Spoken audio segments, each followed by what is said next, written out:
BBK. How what you been doing? How are you, lad? Sorry, mate. Well, you weren't there, and I've been trying to get in the chat for ages. Okay, mate. Sliding in. You've been sitting there, you were there, lad. Mate, I love that, but I wish I had a hairline now. I'd take mine straight off. You can. You better get yours done. Be sweet. Listen, I'm going to be off to Dubai soon to get it all patched up, mate. Patched up. How's things? We know. I was just saying there, your fight was actually the first fight that was cancelled. Unlucky, because a couple of weeks later you would have got away with it. Spoke to Adam, he was gutted, said you're absolutely flying in training. How disappointing was that? And obviously keeping yourself in shape now. I was flying. I was, mate, like that was the disappointing thing. I was proper flying. I did everything and more out of rest of us, and I don't know, mate. It was just disappointing. Obviously, I can't really complain too much because he had the same thing last time happened to him. So, but this time it's on like a big scale, so it's mad. But it's hard because I feel as I was coming to a good peak, and to mimic that camp again could be hard. So I have to get myself in gear when I get back in the training and all this is done, and try and sort of do that again, because the way that camp went there was unbelievable. Like, I was ready to take on anybody really. What's the mindset of a fight? Obviously, you guys, you got a great gym there with Adam. You all bounce off each other. You got Conlon, who's piping up on the chat now. You got Shannon. He's piping up. Yeah, Michael. He said you support Newcastle. Is he mad? Is he mad? But how difficult is it? How difficult is it not being in the gym? I know obviously you're still training and ticking over, but how hard is it to get that motivation when you literally, as a fighter, you just don't know when that date's coming yet?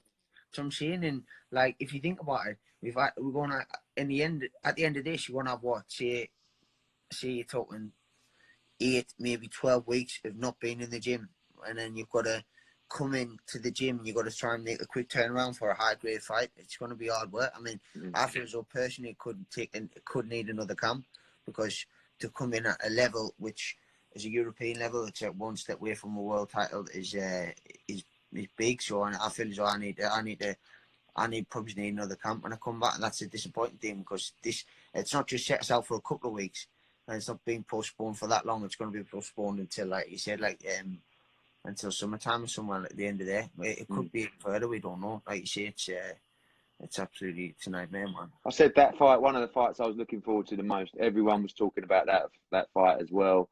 Just the perfect test for you. Avanesyan is a real handful, but that is the fight to take you, obviously, to European champion and probably top 10 in every governing body as well.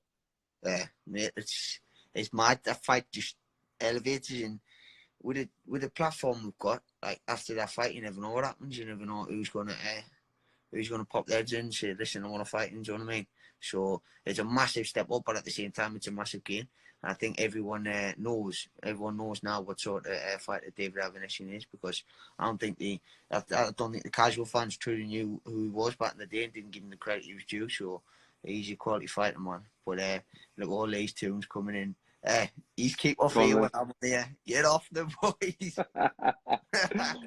But talk about another guy who's actually, although you generally find a little bit of beef and bad words said back and forwards, with you and Conor Benn, like, I know there's rivalry. There seems to be respect as well. Your amateur pedigree's on another level to his. He came out. He had a handful of fights in a shed in Australia.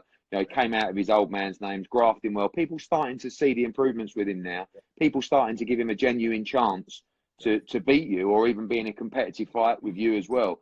That fight, if you both keep winning, could be a really, really big fight for 2021.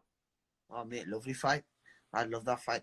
Obviously, we've talked before, and I'd love that fight. And he's coming on. He's coming on, and he's got a good name. So that would do well at the stadium, like that would. So be all right.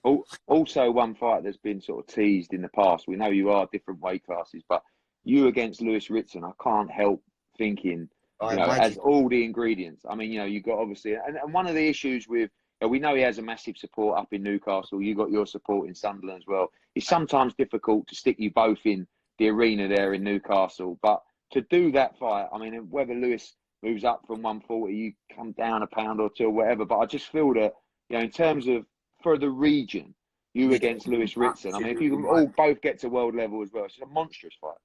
Mate, unbelievable. Like that sells out any stadium, and that sells out Newcastle or Sunderland. Do you know what I mean? But it's one for the future. It's one for the future there if Lewis wants to move up or anything like that, then do you know what I mean? It's there. It's a no-brainer if he was at the same weight. But obviously he's doing well and what he's doing. I wish him all the best. What he's doing with his career at this weight.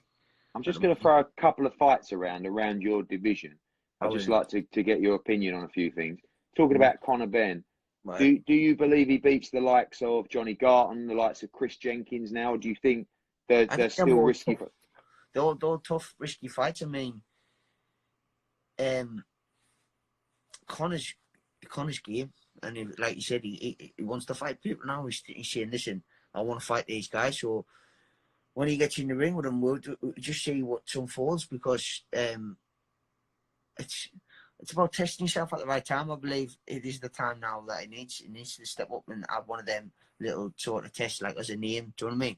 Like a Johnny Garton or a Chris Jenkins, that'll be a good scalp. If you beat one of them, then you would say, wow. Do you know what I mean? He has stepped up compared to the opponents he's boxed previously. Amir Khan against Kell Brook. What that? Who wins? Yeah.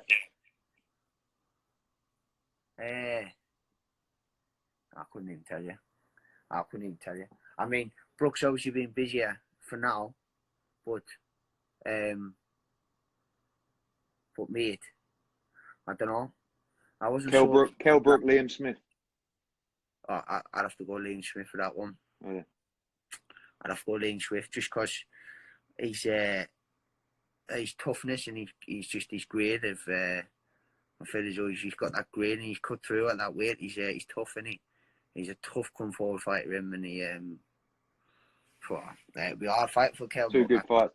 Just before we go, I want to just get a few comments from you on Mick Conlan, because he's been piping up a lot on this feed. What's your thoughts? What's your thoughts on Mick Conlan? Overrated? I mean, what do you think? His bacon's overrated. That's what it is. He's messaging me all the time going, "What's your missus' recipes? What's she cook? What's her recipes?" Oh, I've seen him. Terrible. He made it. What cake the other day? He made this something Victoria sponge cake. If you look at it, right, it's all stuck in the middle. It's all. Did look quite nice though. One of the pictures looked quite nice. It does. What he's getting me fat. Colin is a wanger. All right, mate. Listen, thanks for coming on, PBK. Stay active, because when we come back, these dates are going to be coming fast. Yes, but I'm my man. All good. Cheers, Josh. Take care, mate. Bye.